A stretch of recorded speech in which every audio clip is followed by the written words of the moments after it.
मेरठ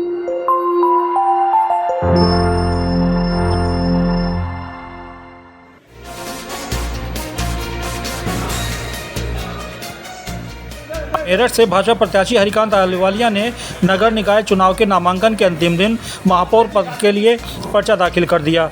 उनके साथ भाजपा सांसद राजेंद्र अग्रवाल, ऊर्जा राज्य मंत्री डॉक्टर सोमेंद्र तोमर, कैंट विधायक अमित अग्रवाल, एमएलसी डॉक्टर सरोजनी अग्रवाल व धर्मेंद्र भारद्वाज, भाजपा महानगर अध्यक्ष मुकेश सिंघल समेत भाजपा के कई नेता भी मौजूद रहे। हरिकांत अहलूवालिया का कहना है कि वे 5 साल पहले भी मेरठ में महापौर रह चुके हैं। उस दौरान सपा की सरकार थी और सपा नेता आजम खां के दबाव में निगम के अधिकारी विकास में बाधक बने हुए थे। इसके बावजूद उन्होंने मेरठ शहर में 433 सड़कें बनवाई और काफ़ी विकास भी कराया। अब की बार केंद्र और राज्य में भाजपा की सरकार है, जिसके चलते विकास भी ज़्यादा होगा। ट्रिपल इंजन की सरकार मेरठ के विकास में 4 चांद लगाने का काम करेगी। हरिकांत अहलूवालिया ने कहा कि प्रयागराज में अतिक की गुंडागर्दी के चलते ही बच्चे पढ़ भी नहीं पा रहे थे। लोग घर से बाहर निकलने से डरते थे। भाजपा महापौर प्रत्याशी ने कहा कि वे वंदे मातरम से शुरुआत करेंगे। उन्होंने दावा किया कि 1 लाख या 1.25 लाख वोटों से जीत हासिल करेंगे। शहर का विकास प्राथमिकता होगी और कूड़े का भी निस्तारण कराएंगे। हमारी जो पार्टी है 12 महीने काम करने वाली पार्टी है और इसलिए हम लोग कई बार कहते हैं कि हमारा प्रत्याशी तो परमानेंट है, कमल का फूल। जिसके हाथ में कमल का फूल होगा वो हमारा प्रत्याशी हो जाएगा।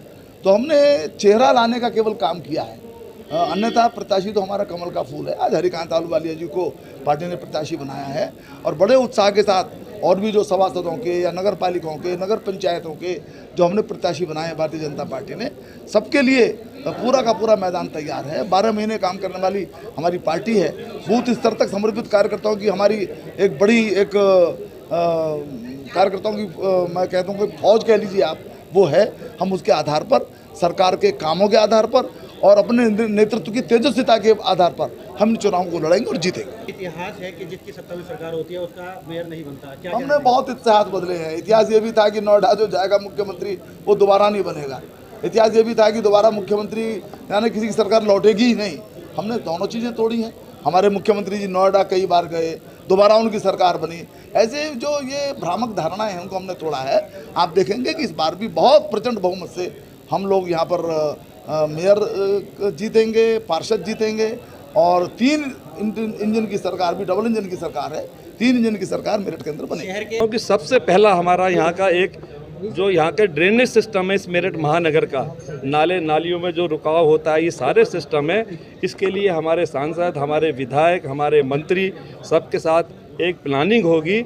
और आपने देखा होगा कि हमेशा एक जिक्र हमेशा हमारे सामने आता है कि इंदौर क्षेत्र में एक माना हुआ शहर माने जाता है। वहाँ का ड्रेनेज सिस्टम, वहाँ की सफाई व्यवस्था क्या है। अब हमारी सरकारें हैं तो वहाँ के लिए पूरी प्लानिंग होगी, चाहे हमें वहाँ से इंजीनियर बुलाने पड़े। वहाँ के अधिकारी थे उस समय के, अब शायद रिटायर्ड हो चुके हैं, वो उनकी लिस्ट लेकर उनसे निवेदन करके उनको लाया जाए। तो मैं समझता हूँ कि अगर 1 रुपये का भी काम नगर निगम में होता है तो वो सही डायरेक्शन में होना चाहिए। और मैं समझता हूँ कि ड्रेनेज सिस्टम यहाँ का एक सबसे बड़ी समस्या, हमें उसको दूर करना है। यहाँ की महानगर की जनता पे विश्वास है। जनता बहुत जागरूक हो चुकी है और हमारे युवा, उनमें इतनी जागरूकता आ गई है कि वो जानते हैं कि वोट की कीमत क्या होती है, तो क्या इन दलों की व्यवस्था है। महापौर पद के लिए 16 प्रत्याशियों ने नामांकन पत्र दाखिल किए हैं।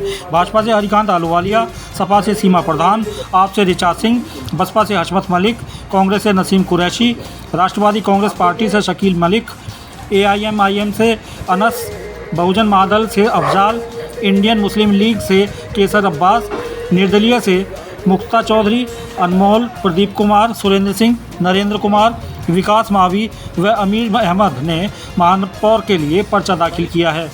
उधर पार्षद के लिए भाजपा के 2 प्रत्याशी वार्ड नंबर 26 से सतपाल तेजगढ़ी व वार्ड 78 से संदीप गोयल रेवड़ी निर्वाचित पार्षद घोषित होंगे। उनके सामने किसी ने अपना नामांकन पत्र दाखिल नहीं किया है, जिसके चलते दोनों पार्षद प्रत्याशियों को निर्विरोध पार्षद घोषित किया जा सकता है।